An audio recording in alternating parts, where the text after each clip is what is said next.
How secure is your job right now? I ask because historically, this is our generation's most volatile tech job market. More than 643,000 tech layoffs have occurred since 2022. That's over 500,000 people. In 2025 alone, more than 61,000 layoffs have already happened, and a staggering 24,000 just in April of this year. This video discusses what gives CEOs the confidence to lay off so many of their tech workers. It also looks at some actionable strategies you can implement as a tech professional to help protect your career and advance it despite this chaos. But first, why should you listen to me?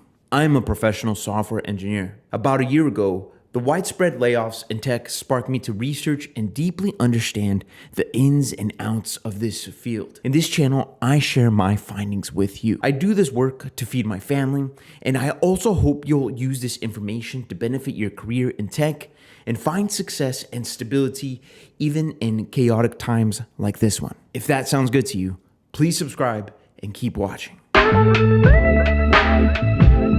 In 2025, many CEOs see their employees as pawns on a chessboard. Regarding Microsoft's recent layoffs, which impacted 6,000 employees, a spokesperson for the company said the following: "We continue to implement organizational changes necessary to best position the company for success in a dynamic marketplace." If your salary is in the way of your CEO's or company's greater goal, you'll soon find yourself holding a box of all your personal office knickknacks. CEOs are partly empowered to operate in this manner because in the current market, public shareholders see dumping employees from the payroll as a responsible action. Ultimately, there are two ways for a company to make more money: either make more or spend less. The laid off employees are the spend less part of that equation. Rough estimates suggest that Microsoft saves approximately $1.2 billion annually by laying off 6,000 employees.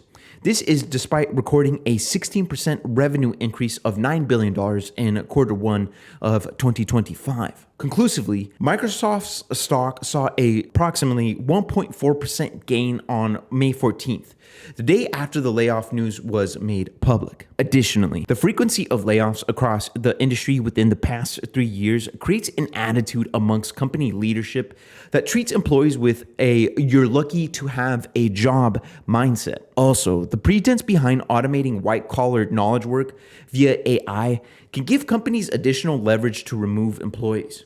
It's trendy for a company to portray itself as a forward-thinking because, AI. This has favorable public relations for a company's stock and gives more cover and justification for dumping workers. 2 weeks before Microsoft flattened 3% of its workforce, many of whom were engineers, Microsoft CEO Satya Nadella boldly claimed that AI is writing 30% of Microsoft's code. Some honorable mentions here for excuses for laying off employees are a shaky macro environment/economy and an understanding that the current market is saturated with talent, so rehiring is easy.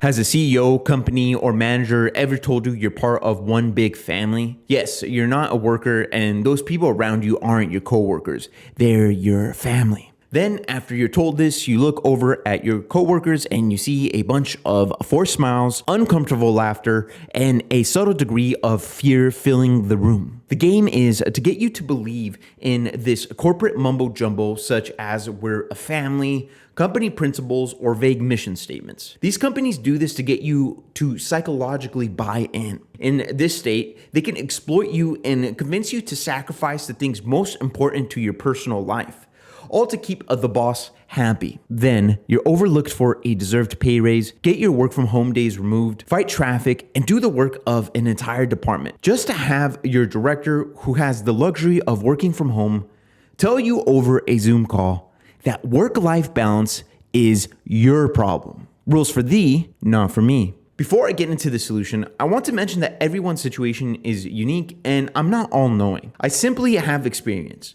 So please take everything I say with a grain of salt and do your due diligence to identify the right move for you.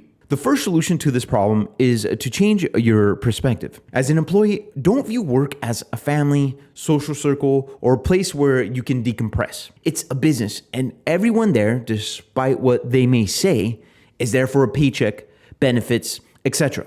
As such, underlying the HR everything is awesome antics, a business is cold and impersonal. It doesn't care about your kids, your bills, or you. The prevailing attitude will almost always be, what have you done for me lately? If you've delivered nothing in the lately column, change your name to Mark and draw a giant red target on your back. Okay, I'm being cheeky. I couldn't help myself. But in all seriousness, remember that the culture shames you for not giving a 2-week notice.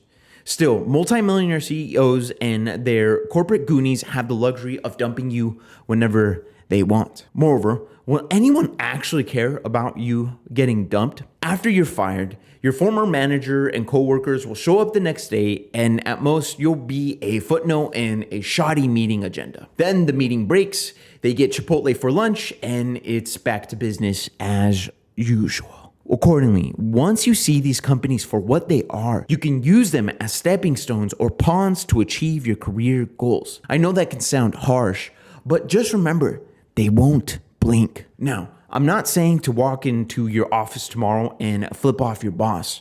I'm saying to be wise in your decision making and tactful in your career planning. The false perspectives and really beliefs of I need to be loyal to my company and the unknown keeps us as workers in fear and prevents us from taking action. We lull ourselves into the comfort of our jobs, our salary, and the cost, in part, is that employers speak and treat us with contempt. Secondly, play the job market proactively, not passively. In 2021, the job market was on the side of tech professionals.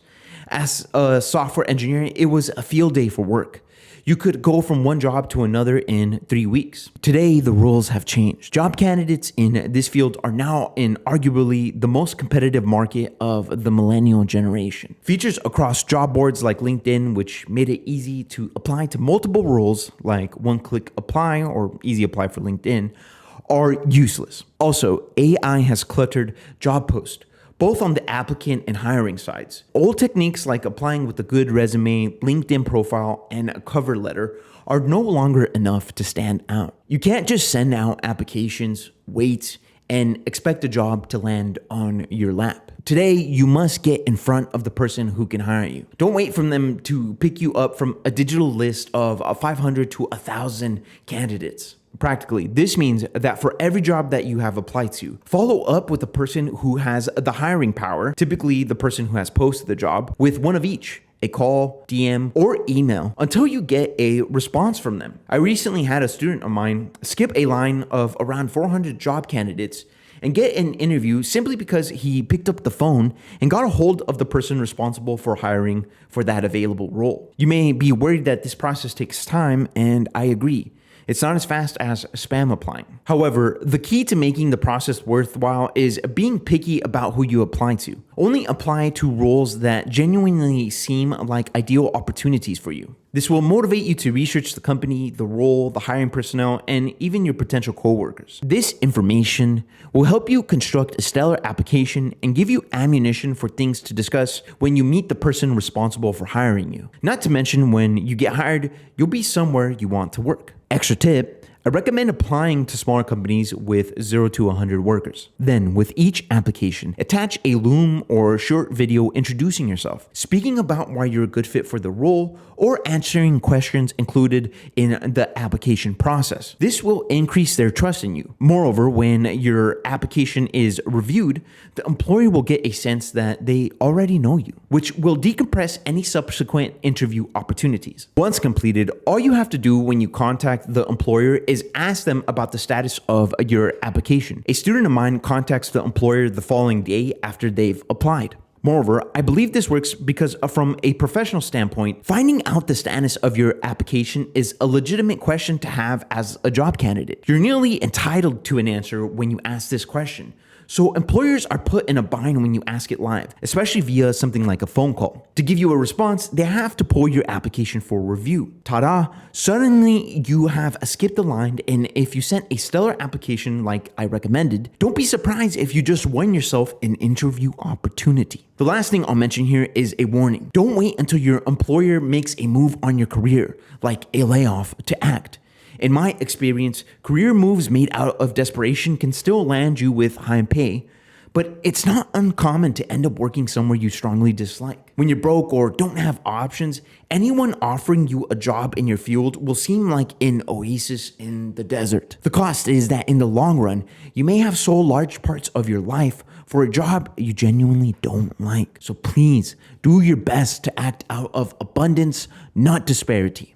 Now, all the solutions I just gave you are meaningless if you see AI as a big boogeyman who will eventually take your job. The technology is developing fast, it's nuanced, and narratives around it are full of falsehoods. This dynamic has generated much fear, uncertainty, and doubt regarding the future stability of tech professionals, specifically you as a software engineer. To address this issue, I compiled days and hours of research into an in-depth research paper called the Tech Industry Jobs Report. This report arms you with sober market data related to AI, a prioritized skill map, concrete learning resources, and a pragmatic action plan so that instead of being fearful, you can harvest the potential of this technology, make great money, and have a satisfying career. If you'd like to access this report now, please click the link in the description box below. Sign up, and the report is yours for the wonderful cost of free. Yes, it doesn't cost you a dime. Just click the link and sign up, and you'll have immediate access. Otherwise, if you want to get a snapshot of what it looks like when a company tries to implement AI and it flops, please make sure to check out this video right here. Thank you, and I'll see you next time.